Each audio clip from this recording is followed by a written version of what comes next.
சேலம் மாவட்ட திட்டக்குழு உறுப்பினர் அதெல்லாம் அந்த உரிமையில் அந்த அடிப்படையில் நாங்கள் வரல. தமிழ்நாடு கிராம வங்கியினுடைய ஒரு வாடிக்கையாளர். இந்த வங்கி என்னைக்கு இந்த கிளை துவங்கினாங்களோ அன்னையிலிருந்து நான் வாடிக்கையாளராக இருக்கிறேன். ஒரு வாடிக்கையாளராக, ஒரு நன்றியுடைய வாடிக்கையாளராக நான் இருக்கிறேன்.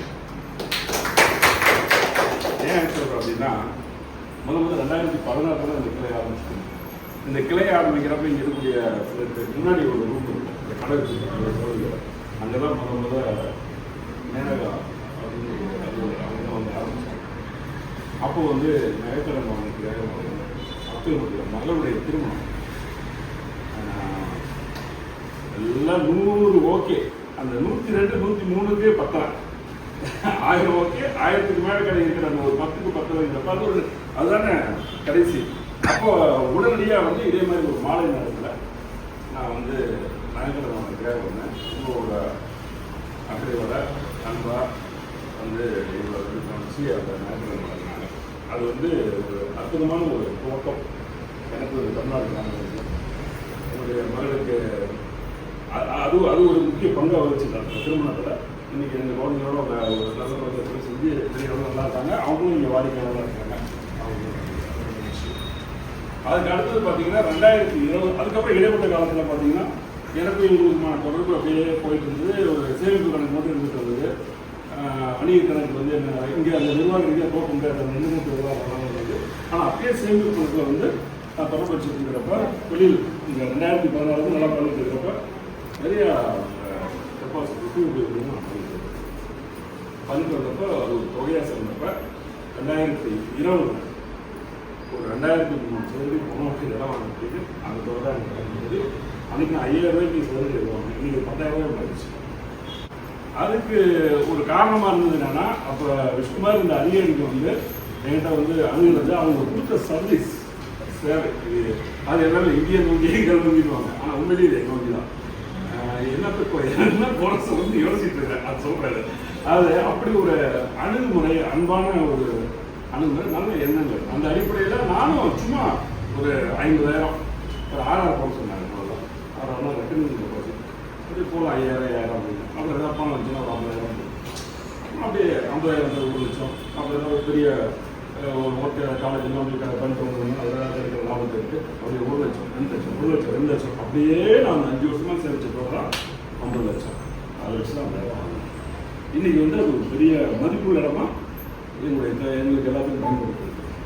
அதுக்கு அடுத்தது பார்த்தீங்கன்னா 2021 இதுக்கிடையிலேயே கொஞ்சம் பணம் சேர்த்து வச்சேன். அந்த 2021 வந்து கொஞ்சம் கடமும் வாங்கினேன். இங்கேருந்து டெபாசிட்டையும் எடுத்தேன். சுத்தமாக எல்லாத்தையும் வலிச்செடுத்து ஒரு பெரிய செலவு ஒன்று பண்ணேன். நான் அந்த செலவு என்ன நான் சொல்ல மாட்டேன், சொல்லக்கூடாது. ஆனால் அந்த செலவு வந்து அப்படிங்கிறது என் மக்களுக்காக நான் செஞ்சது. நான் மகிழ்ச்சியோடு செஞ்சேன், யாருக்காகவும் நான் செய்யலை, மகிழ்ச்சியாக செஞ்சேன். என்னதான் சிறப்பாக இருந்தாலும் ஒரு அடிப்படையில் ஒரு விஷயம் ஒன்றும் இல்லை. அதை உருவாக்கி கொடுத்தது நம்பிக்கையை கொடுத்தது. அதே மாதிரி இங்கே என்னுடைய கூட்டத்தை சகோதரிகள் உட்காந்துருக்காங்க. எவ்வளோ சண்டை போடுவாங்க. ஆனால் இன்றைக்கி அவங்க பகுதியில் முடிஞ்சதை நாங்கள் வந்து ரோடு சாக்கடை ஓரளவு என்னமா ஓரளவு செஞ்சுருக்கோமா, இதுவரை யாரும் செய்யாத அளவுக்கு அப்படின்னு நல்லா சொல்கிறாங்க. ஆனால் அப்படி இல்லை, ஓரளவு ஜனங்களுக்கு சேவை செய்யக்கூடிய ஒரு அற்புதமான ஒரு வாய்ப்பு. இங்கே இந்த ரோடே பார்த்தீங்கன்னா மழை பற்றி இங்கே இது வந்தப்போ இவருக்கு தெரியாது, உள்ள தெரியும்.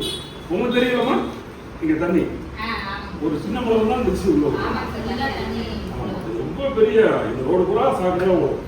அதுக்கு ஒரு முடிவு வந்து இந்த பாலத்தை கட்டி உயரப்படுத்தி கீழே பைப்பெல்லாம் தூக்கி மேலே போட்டு பெரிய போடுறது. அதுக்கான ஒரு முயற்சி எடுக்கிறதுக்கான செய்யறதுக்கான ஒரு அங்கீகாரத்தை எனக்கு உருவாக்கி தந்த அந்த பதவிங்கிறது கிடைக்கிறதுக்கு ஒரு அடிப்படை காரணம் இந்த கிராம வங்கியில் நீங்கள் காட்டின ஒத்துழைப்பு, உங்களுடைய சர்வீஸ். அது போச்சா கடனோட கடன் 50 லட்ச ரூபா 60 லட்ச ரூபா மதிப்பு உள்ளது. வந்து ஏற்கனவே நான் கடனில் இருக்கேன், என்ன பண்ணுறது. அப்புறம் மறுபடியும் ஒரு அடமானம் கேட்ட உடனே அப்பயும் இதே மாதிரி ஒரு கஸ்டமர் வீட்டில் என்கிட்ட கொடுத்தாங்க. 24 லட்ச ரூபா கடன் வாங்கினேன், 10 வருஷம் போட்டு வாங்கினேன். இப்போ 2 வருஷம் ஆயிடுச்சு. அப்போ இப்போ ஃபோன் பண்ணி கேட்டுகிட்டே இருப்பேன், எவ்வளோ இருக்குது. எதுக்காக இதெல்லாம் சொல்கிறேன்னா, நமக்கு வங்கின்றது ஒரு மிகப்பெரிய வரப்பிரசாதம், ஒரு வரம். அதை நம்ம வந்து பயன்படுத்திட்டு ஆக்கப்பூர்வமாக அது ஒரு நல்ல விதமாக பயன்படுத்தி நாமும் வளரணும். ஆனால் அதே நேரத்தில் இன்னொரு சில கசப்பான அனுபவங்களும் நான் பார்த்துருக்கேன். இங்கே இருக்கக்கூடிய அலுவலர்கள்லாம் வந்து ரொம்ப கஷ்டப்பட்டு உங்கள் வேற அவங்ககிட்ட பணத்தை வாங்கி சிலருக்கு சுய உதவி குழு அந்த மாதிரிலாம் கணக்கு கொடுக்குறாங்க. கொடுக்காத போய் கேட்க போகிறப்ப கடையை லாக் பண்ணிட்டு இது எவ்வளோ பெரிய தப்பு, இது ரொம்ப பெரிய தவறு இல்லையா? நம்ம வளர்ச்சிக்கு அவங்க உதவி பண்ணுறாங்க. தனியாரில் போனீங்கன்னா எவ்வளோ வட்டி வாங்குவாங்க, எப்படி வந்து விற்பாங்க, கந்து வட்டி வீட்டு வட்டி அப்படின்ட்டு. இவங்க நாளையில் ஃபோன் பண்ணாரு. ஆக்சுவலாக இவருக்கு எப்பயுமே நான் நான் இப்பயும் கடைக்காரன் தான் இருக்கேன். இந்த தவணைக்கு ஒரு தாண்டி கார், ஒரு சின்ன கார் வாங்கிட்டு அதுக்கு 3ஆம் தேதி டியூ. நானே சார் ஃபோன் பண்ணி சொல்லுவேன். அவரு அதுக்கு போய் ஒரு மேனேஜர் சொன்னாலும் இவரும் கேட்பாரு. கேட்டுட்டு சரிங்க சார் எடுத்துக்கிறேன் அப்படின்வாரு. சார் அப்படியே ரெகுலராக போட்டலாமான்னு சார். எனக்கு என்னன்னா என்னை பொறுத்த வரைக்கும் 15,000 ஒரு அந்த நேரத்தில் பணம் இல்லாமல் போச்சுன்னா நம்மளதுனால இல்லை சார் நானே சொல்லிடுறேன் சார் அப்படின்னா. இன்னொரு 5,000 கட்டுவோம் அந்த சோலாருக்காக போட்டோம். அதுவும் பண்ணிக்கணும். சோலார்ன்றது ரொம்ப முக்கியமான விஷயம். சோலார் துறை போட்டு பண்ணுறதுக்கு அதுக்கு இந்த வங்கியில் லோன் கொடுத்தாங்க. அதை நீங்கள் எடுத்துக்கோங்க சார் எப்படின்னு சொல்லிட்டு இது போட்டு அதுக்கு தான் கடனுக்கு தான் எடுத்துட்டு சார் அந்த 3ஆம் தேதி வயிற்று லோன் எஸ்பியில் அமௌண்ட் இருக்கிறது இல்லை சார். இந்த மாதிரி கஸ்டமர் பீப்புளுக்கு சார்பாக வராங்க அப்படின்னு ஒரு பேசிகிட்டு இருந்தேன். ஒரு 10 நிமிஷம் லேட் ஆகிடுச்சு. அந்த மாதிரி எவ்வளோ ஒரு ஆக்கப்பூர்வமான காரியங்கள் இருக்குது. இங்கே வந்தால் பேங்கில் வந்தால் உண்மையிலேயே ஒரு அதிகாரிகளை பார்க்குற மாதிரி ஒரு உணர்வே எனக்கு இது வரைக்கும் நான் ஒரு 4-5 பேங்கில் பார்த்தேன். அதில் ஒரு தனி சிறப்பு விஷயம் ரொம்ப பர்ஃபெக்ட். அதான் எல்லாருமே சிறந்தவர் ஒவ்வொரு வகையெல்லாம். ஆனால் எல்லா வகையிலையும் சிறந்தவர் இவர் எப்படின்னா உங்கள் நிர்வாகத்துக்கும் ரொம்ப லாயலாக இருப்பார், கஸ்டமருக்கு அதை விட ரொம்ப லாயலாக இருப்பார். அது மாதிரி ஒரு சிறந்த ஒரு அலுவலர். ஒரு சின்ன வயசுல இந்த பொறுப்புக்கு வந்திருக்காரு. எனக்கு நான் ஒருபடியாக பேசுறேன், இவர் என்ன இவ்வளோ திறமையாக உள்ளாருங்கிறாரு, பெரிய அளவில் தொழில்நுட்பம் ஒரு வேகம் இருக்குது. இவர் என்ன ஒரு பேங்க் மேனேஜர் எக்ஸாம் வந்துட்டாரு, ஒரு குரூப் 1 IAS-லாம் எழுதிக்கலாமே வயசு நாங்க அப்படின்னு கேட்டேன். ஒரு தடவை முயற்சி பண்ணுங்களா அப்படின்னா அவர் அப்படின்னாரு. அவருக்கு அந்த என்ன இல்லை இந்த இடத்துல இந்த வேலையை சிறப்பாக செய்யணுங்கிற ஒரு இடத்துல செய்கிறாரு. எல்லாருமே ஒரு சிறந்த முறையில் இங்கே வரக்கூடிய வாடிக்கையாளர்கள் நல்லா இணக்கமாக பேசி பண்ணுறாங்க. அதே மாதிரி வாடிக்கையாளர்கள் இங்கே இப்போ நான் கூட நான் பேசாமல் உட்காந்துருக்கேன். சில நேரங்களில் போனால் உள்ள போகணும் இங்கே உட்காந்துருக்கேன். என்ன சொல்லலாம் அவங்களுக்கு இருக்கிறது அப்படிங்கிறது. அதே மாதிரி எங்கள் ஸ்டாஃபும் போனால் கூட அங்கே போய் நீங்கள்லாம் ப்ரெஷர் போடக்கூடாது. அவங்க என்ன சொல்லுவாங்க, அவங்க ஒத்துழைப்பு கொடுக்கும் அப்படின்ற மாதிரி சொல்லுவாங்க. வாடிக்கையாளர் தரப்பில் நிச்சயமாக எல்லாரும் உங்களுக்கு ஒத்துழைப்பு தருவாங்க.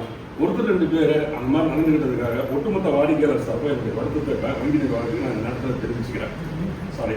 அதே மாதிரி நிச்சயமாக சுயதொழில் குழு கடன் கொடுத்துட்டு வசூல் பண்ணுறது சாதாரண வச்சுக்கோங்க சார். அந்த சர்வீஸ்லாம் யார் சார் செய்வாங்க, எந்த பேங்க் செய்வாங்க எனக்கு தெரியும். அது எனக்கு தெரியும். பல்லவன் இருந்தது, பாண்டியன் இருந்தது, எல்லாமே தெரியும். அதே மாதிரி ஒரு 1000 உள்ள இருந்தது. அது தமிழ்நாடு கிராமங்களுடைய வளர்ச்சி என்னன்றதும் எனக்கு தெரியும். எனக்கு நெருக்கமான நண்பர்கள்லாம் வங்கியில் முக்கியமான பொறுப்பு இருக்காங்க, அதெல்லாம் தெரியும். அத்தனைக்கும் காரணம் அர்ப்பணிப்புடன் கூடிய வங்கியினுடைய அலுவலர்கள், பணியாளர்களுடைய உழைப்பு தான் இந்த நேரத்தில் சொல்லி குறைகள் சொல்வதற்கு நீங்கள் வாய்ப்பு அளிக்கிறீர்கள் என்று சொல்லி உங்கள் அத்தனை பேருக்கும் என்னுடைய நன்றியையும் வார்த்தையும் சொல்லி வாடிக்கையாளர் சிறப்பில் என்னுடைய ஒத்துழைப்பு எந்தெந்தும் இருக்கும் என்று சொல்லி நன்றி நிறைவு செய்வது.